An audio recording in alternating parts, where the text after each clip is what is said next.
நம்மை உண்டாக்கின கர்த்தருக்கு முன்பாக நாம் பணிந்து குனிந்து முழங்காற்படியிட கடவோம். வாருங்கள், அவர் நம்முடைய தேவன், நாம் அவர் மேய்ச்சலின் ஜனங்களும் அவர் கைக்குள்ளான ஆடுகளுமாமே. நீதிமானுக்காக வெளிச்சமும் செம்மையான இருதயத்தாருக்காக மகிழ்ச்சியும் விதைக்கப்பட்டிருக்கிறது.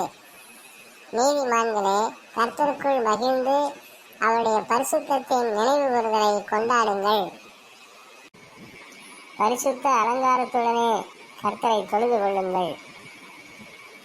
கர்த்தருக்கு அவருடைய நாமத்துக்குரிய மகிமையை செலுத்தி காணிக்கைகளை கொண்டு வந்து அவருடைய பிரகாரங்களில் பிரவேசியுங்கள்.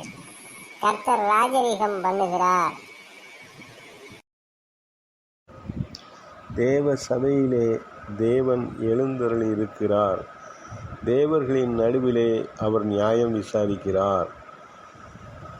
சேனைகளின் கர்த்தாவே, உமது வாசஸ்தலங்கள் எவ்வளவு இன்பமானவைகள்!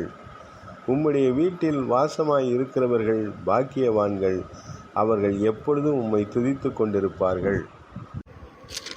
1000 நாளை பார்க்கிலும் உமது பிரகாரங்களில் செல்லும் ஒரே நாள் நல்லது. ஆகாமிய கூடாரங்களில் வாசமாய் இருப்பதை பார்க்கிலும் என் தேவனுடைய ஆலயத்தின் வாசற்படியில் காத்திருப்பதையே தெரிந்து கொள்ளுவேன். தேவனாகிய கர்த்தர் சூரியனும் கேடகமும் ஆனவர். கர்த்தர் கிருபையையும் மகிமையையும் அருளுவார். உத்தமமாய் நடக்கிறவர்களுக்கு நன்மையை வழங்காதிரார். சேனைகளின் கர்த்தாவே, உம்மை நம்பி இருக்கிற மனுஷன் பாக்கியவான். கர்த்தருக்கு பயப்படுதலே ஞானத்தின் ஆரம்பம். அவருடைய கற்பனைகளின்படி செய்கிற யாவருக்கும் நற்புத்தி உண்டு. அவர் புகழ்ச்சி என்றைக்கும் நிற்கும். அல்லேலூயா.